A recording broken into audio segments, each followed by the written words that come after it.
learn how to make simple program in Scratch, and this video is for younger audience, so we will adjust it so you won't be bored. So let's start. At the beginning we need to start with this one, and then we can say hello world.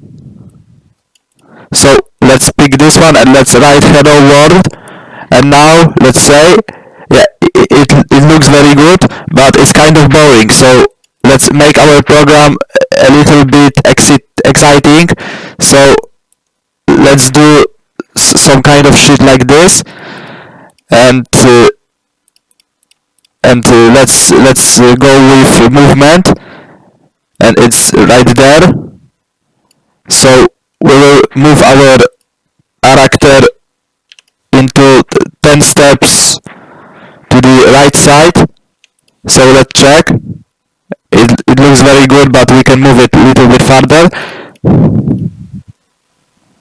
Okay, that is very good. We just speed it up. Alright, that's amazing. And now we can make it rotate because it's still kind of boring. So let's do the same thing. Start moving.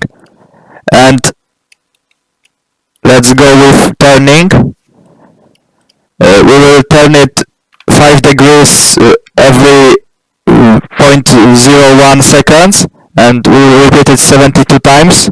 So we will rotate it 360 degrees, and at the end we will say hello world. And now let's check if it works. Yeah, it works amazing. So that will be all in this video, and see you next time. Bye.